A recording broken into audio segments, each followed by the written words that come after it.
T'as dit... C'est une édition qui n'a pas de personnalité. Ah ouais? Puisque c'est un best-of. C'est le principe de base.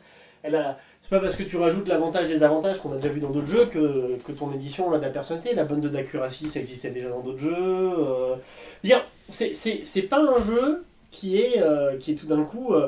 tiens, DD4, putain, ça a une personnalité, quoi. Le passage d'AD2 à DD3, c'est pareil. Le jeu avait une personnalité, il avait vraiment un paradigme différent.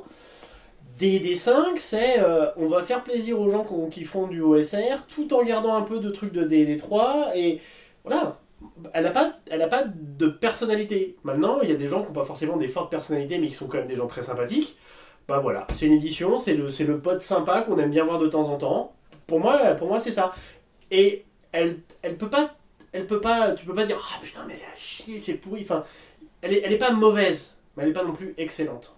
C'est pour ça que c'est la deuxième édition préférée de tout le monde. C'est parce qu'il y aura toujours une édition qui aura le truc en plus que tu préfères, voilà. Qui aura de la personnalité ou une personnalité qui te parle à toi. Et c'est pour ça que pour moi, DD5, c'est très bien, mais c'est du genre...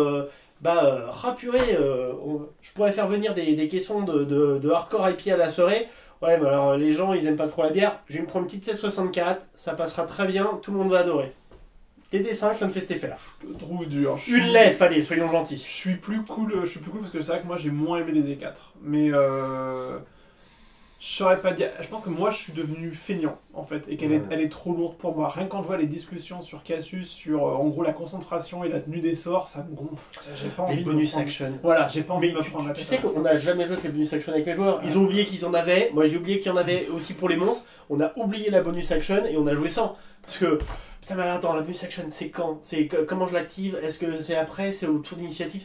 Oh j'en sais rien. Et honnêtement, j'avais pas envie de me parcourir le bouquin juste pour trouver où est la bonus action quoi. Mais du coup, est-ce que vous pensez pas que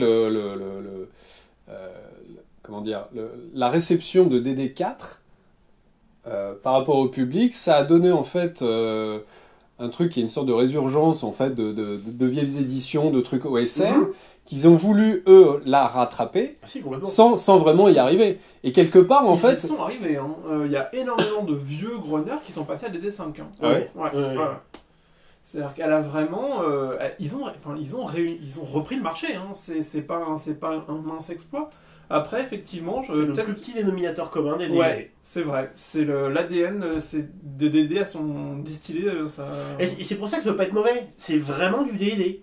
Pur DD, c'est quelque part, tu peux presque pas faire plus DD que ça. Oui, il y a un peu ça. Parce que ça couvre quasiment tous les spectres de tous les DD qui ont été faits. Pour moi, la quatrième, à part sur certains détails, mais... si, dans le Dungeon Master Guide, sur la façon dont ils expliquent comment faire les trucs, on sent que dans la 4ème édition, ils ont... La 4ème édition a tellement... en gros, même les mecs qui n'aimaient pas la 4ème disaient que le DMG était génial. Tu sens que là, sur le 5, ils se sont dit, bon, on a un truc à faire, essayez de faire aussi bien. Quoi. Ouais, ça c'est sûr. Voilà. Ok, très bien. On est chou, tu nous as filmé là en fait. Bien sûr. Ce sera un bonus, ça va être un épisode bonus. Je veux bien que tu fasses du coup un petit clap comme ça. Bon voilà, c'est un bonus rien que pour vous, public. Si vous en voulez plus. Publix. Publix.